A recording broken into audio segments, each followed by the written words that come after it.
لیکن جو دل کے غم ہوتے ہیں، جو غم جانا ہوتا ہے، جو محبوب کا غم ہوتا ہے، وہ ہمیشہ ہمیشہ کے لیے ہوتا ہے۔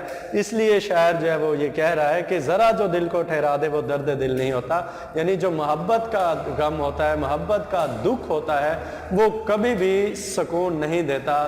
جب تک آپ زندہ رہو گے محبت کا غم جو ہے وہ آپ کے اندر جو ہے وہ زندہ رہے گا، وہ آپ کو تکلیف دیتا رہے گا۔ باقی جتنے بھی زمانے کے غم ہوتے ہیں وہ ایک حد تک ہوتے ہیں، وہ مسئلہ ختم ہو گیا تو وہ غم بھی ختم ہو جاتا ہے، لیکن جو محبت کا غم ہوتا ہے وہ ہمیشہ ہمیشہ کے لیے ہوتا ہے، وہ کبھی بھی ختم نہیں ہوتا۔ اس لیے شاعر کہتا ہے کہ ہمیشہ جو ہے زندگی میں جو ہے وہ جب بھی انسان محبت کی گلی میں قدم رکھتا ہے تو ہمیشہ زندگی میں دکھوں کو جھیلتا رہتا ہے۔ اس حوالے سے بچوں آپ یہ شعر بھی لکھ سکتے ہیں، محبت میں ایک ایسا وقت بھی دل پہ گزرتا ہے، محبت میں ایک ایسا وقت بھی دل پہ گزرتا ہے کہ آنسو خشک ہو جاتے ہیں لیکن طغیانی نہیں جاتی۔ تو عزیز طلبہ دوسرے شعر کی طرف آتے ہیں۔ کبھی ہر جلوہ صد رنگ حاصل تھا نگاہوں کو، کبھی ہر جلوہ صد رنگ حاصل تھا نگاہوں کو، اب اشک خون بھی چشم شوق کو حاصل نہیں ہوتا۔ تو عزیز طلبہ پہلے ہم اس کے میننگز دیکھیں گے۔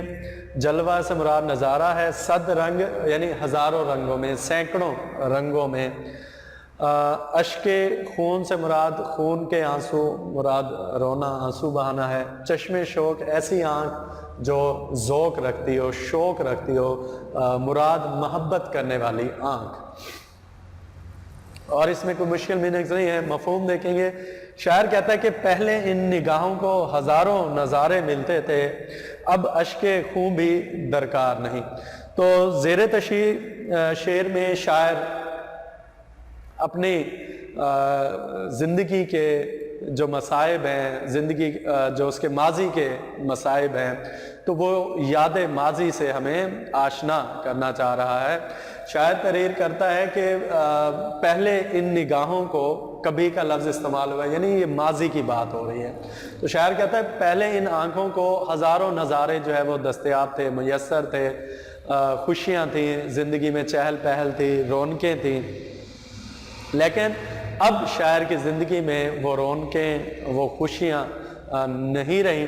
تو وہ کیا وجہ تھی کہ شاعر کی زندگی میں کبھی رونق ہوا کرتی تھی، کبھی خوشی ہوا کرتی تھی، اور اب شاعر کی زندگی میں وہ رونق اور وہ خوشیاں نہیں ہیں؟ تو اس کے پیچھے کیا پس منظر ہے؟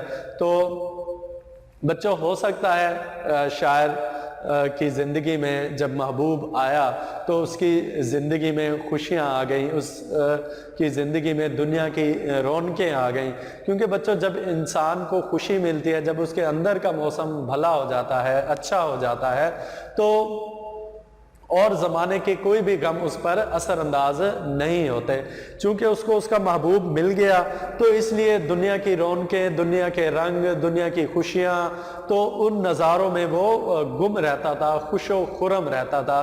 لیکن وقت بدلنے کے ساتھ ساتھ، جیسے گرگٹ بھی اپنے 7 رنگ بدلتا ہے، تو محبوب بھی بدل جاتا ہے، جیسے موسم بدلتے رہتے ہیں سال بھر میں، اسی طرح وقت بدلنے کے ساتھ ساتھ محبوب بھی بدل جاتا ہے۔ تو اسی طرح شاعر کا محبوب بھی اسے داغ جدائی دے گیا، اسے جدا ہو گیا، اس کے دور ہو گیا، تو اب شاعر کو وہ نظارے، وہ دیدار یار وہ نہیں ہوتا، اب اس کی زندگی میں وہ رنگ، وہ خوشیاں، وہ چیزیں نہیں رہی، اس لیے اب شاعر جو ہے وہ غم زدہ ہے۔ اور ظاہری بات ہے جب بچوں انسان غم زدہ ہوتا ہے تو بلا اختیار جو ہے وہ آنسو جو ہے وہ بہتے رہتے ہیں، لیکن بچوں آنسو بہنے کی بھی ایک حد ہوتی ہے۔ تو بچوں جب زندگی میں اتنے زیادہ غم ہیں تو شاعر جو ہے وہ آنسو بہاتا رہا، تو شاعر کہتا ہے اب وہ آنکھیں جو ہزاروں نظارے دیکھا کرتی تھی، وہ آنکھیں جو دنیا کی خوشیاں دیکھا کرتی تھی، وہ آنکھیں جو دنیا کی رونقیں دیکھا کرتی تھی، آج ان آنکھوں کو آنسو بھی میسر نہیں ہے، یعنی رو رو کر اس کے آنسو بھی وہ بھی ختم ہو چکے ہیں۔ تو شاعر کہتا ہے اتنے زندگی میں اس نے غم جانا میں، یعنی محبوب کے غم دیکھے ہیں کہ اب اس کی آنکھوں میں جو محبت کرنے والی آنکھیں تھیں ان آنکھوں میں آنسو ہی آنسو ہیں، اور اتنے آنسو بہے کہ اب آنسو بھی ان آنکھوں میں نہیں رہے۔ وہ آنکھیں جو دنیا کی خوشیاں دیکھا کرتی تھی، دنیا کی رونقیں دیکھا کرتی تھی، محبوب یار دیکھا کرتی تھی، محبوب کا دیدار کیا کرتی تھی، ان آنکھوں کو اب آنسو بھی میسر نہیں ہیں۔ تو شاعر جو ہے وہ پہلے والی خوشیاں ڈھونڈتا ہے، لیکن وہ خوشیاں اب اسے درکار نہیں ہیں، اور محبوب کی یاد میں روتا رہتا ہے۔ اس حوالے سے آپ یہ شعر لکھ سکتے ہیں: تمہاری یاد بھلا چھوڑتی ہے دامن دل، تمہاری یاد بھلا چھوڑتی ہے دامن دل، کہیں بھی جاؤں طبیعت کہاں بہلتی ہے۔ اس کے بعد بچوں ہم اپنے اگلے شعر کی طرف آتے ہیں۔ ہر ایک کار تمنا پر یہ مجبوری یہ مختاری، ہر ایک کار تمنا پر یہ مجبوری یہ مختاری، مجھے آسان نہیں ہوتا تجھے مشکل نہیں ہوتا۔ تو اس میں کوئی مشکل میننگز نہیں ہے۔ کار مطلب کام ہوتا ہے، اور تمنا خواہش، یعنی کسی بھی کام کی تکمیل کی خواہش کرنا۔ یہ مجبوری یعنی مجبور ہوں، کون مجبور ہے؟ شاعر مجبور ہے۔ یہ مختاری یعنی کسی بھی کام کا اختیار ہونا۔ تو شاعر کے کہنے کا مقصد ہے کہ کسی بھی خواہش کی تکمیل جو ہے وہ میرے لیے مشکل ہے، لیکن اے محبوب تم اس کا اختیار رکھتے ہو، میں اس کا اختیار نہیں رکھتا، تم اس کا اختیار رکھتے ہو۔ تو مفہوم دیکھیں گے، شاعر تحریر کرتا ہے: اے محبوب خواہش کی تکمیل کے لیے مجھے آسانی میسر نہیں، جبکہ تمہیں کوئی مشکل نہیں ہے۔ تو زیر تشریح شعر میں شاعر ایک عاشق کی بے بسی کا مضمون باندھ رہا ہے۔ شاعر تحریر کرتا ہے کہ جب انسان کوچہ عشق میں قدم رکھتا ہے تو ایک عاشق کے لیے مشکلات ہی مشکلات ہے، ایک مشکلات کا پہاڑ کھڑا ہو جاتا ہے، ایک مشکلات کا انبار اس کے سامنے لگ جاتا ہے، لیکن محبوب کے سامنے کوئی مشکل نہیں ہوتی۔ عاشق کو ہی ہمیشہ مشکلات کا سامنا کرنا پڑتا ہے۔ اسی طرح شاعر بھی اسی بات کا، اسی بے بسی کا مظاہرہ کر رہا ہے۔ شاعر تحریر کرتا ہے کہ جب عشق کی گلی میں قدم رکھو تو ہمیشہ اپنی خواہش کو پایا تکمیل کرنے کے لیے، اپنی خواہش کو مکمل کرنے کے لیے ایک عاشق کو ہی کانٹوں بھری راہ سے گزرنا پڑتا ہے، مشکلات سے گزرنا پڑتا ہے، مصیبتوں کو جھیلنا پڑتا ہے، لیکن جو ایک محبوب ہوتا ہے اس کے لیے کوئی مشکلات نہیں ہوتی، اس کے لیے آسانی ہی آسانی ہے۔ اب کیا شاعر کے لیے کیا عاشق کے لیے کیا مشکلات ہوتی ہیں اور محبوب کے لیے کیا کیا آسانیاں ہوتی ہیں؟ تو اس بات کو ذرا دیکھیں گے بچوں۔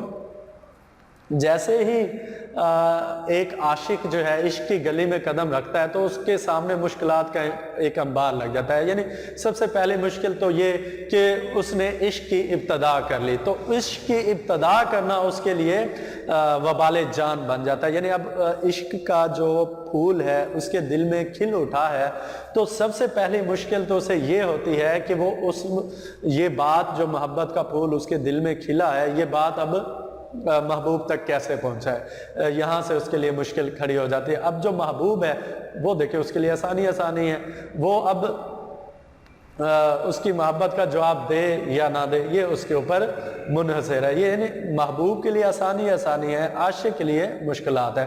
اگر محبوب اظہار محبت کر بھی دے پھر بھی بیچارہ مشکل میں، پتہ نہیں آگے اس کو جواب کیا ملتا ہے، تو اس کے لیے مشکلات ہی مشکلات ہیں۔ لیکن محبوب کے لیے زندگی میں آسانی ہی آسانیاں ہوتی ہیں کہ اب وہ اس کی مرضی ہے کہ وہ اس کو عاشق کو اس کی محبت کا جواب ہاں میں دے یا نہ میں دے یا جیسے بھی، تو اس کے لیے آسانیاں ہیں۔ لیکن ایک عاشق جو ہے اس کے لیے مشکلات کھڑی ہیں۔